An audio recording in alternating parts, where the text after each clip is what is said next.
नमस्कार मित्रांनो, आपल्या सर्वांचे आपल्या चॅनलवर मनःपूर्वक स्वागत।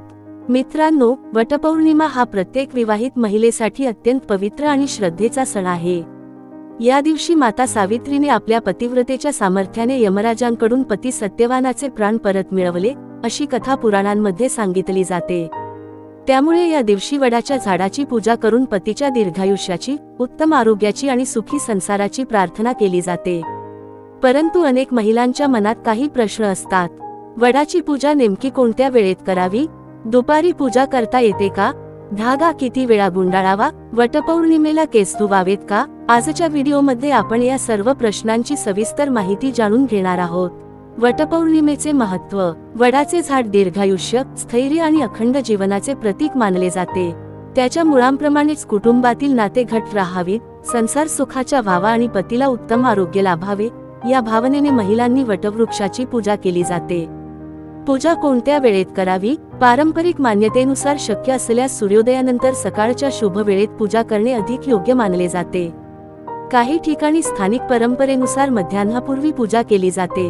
जर काही कारणामुळे सकाळी जाणे शक्य नसेल, तर आपल्या परिसरातील मंदिर किंवा पुजाऱ्यांनी सांगितलेल्या वेळेनुसार पूजा करावी। धागा कसा बांधावा? पूजा झाल्यानंतर वडाच्या झाडाला हळद कुंकू वाहून फुले अर्पण करावीत। त्यानंतर श्रद्धेने धागा झाडाभोवती गुंडाळावा। धागा किती वेळा गुंडाळायचा यासाठी सर्वत्र एकच नियम नाही। अनेक ठिकाणी 7, 9 किंवा 11 प्रदक्षिणा करण्याची प्रथा आहे। आपल्या घरातील परंपरेचे पालन करणे अधिक योग्य ठरते। वटपौर्णिमेला काय करावे? सकाळी लवकर उठून स्नान करावे। स्वच्छ किंवा पारंपरिक साडी परिधान करावी। वडाच्या झाडाला पाणी अर्पण करावे। हळद, कुंकू, अक्षता, फुले आणि फळे अर्पण करावीत। सावित्री सत्यवानाची कथा ऐकावी किंवा वाचावी। पतीच्या दीर्घायुष्यासाठी प्रार्थना करावी। गरजूंना अन्न किंवा वस्त्रदान करावे। या दिवशी काय टाळावे? पूजेमध्ये घाई करू नका। वादविवाद किंवा कटू बोलणे टाळा। अन्न वाया घालवू नका। वडाच्या झाडाच्या फांद्या किंवा पाने विनाकारण तोडू नका। पूजा केवळ दिखाव्यासाठी करू नका, श्रद्धा महत्त्वाची आहे। केस धुवावेत का? या विषयात वेगवेगळ्या भागांमध्ये वेगवेगळ्या परंपरा आहेत। काही कुटुंबांमध्ये महिलांनी सकाळी स्नान करून स्वच्छ राहावे असे मानले जाते, तर काही ठिकाणी विशिष्ट नियम पाळले जातात। त्यामुळे आपल्या घरातील परंपरा आणि स्थानिक धार्मिक मार्गदर्शन यानुसार वागणे योग्य आहे। पूजेचे खरे महत्त्व। मित्रांनो, वटपौर्णिमेचा खरा संदेश हा केवळ विधीपुरता मर्यादित नाही।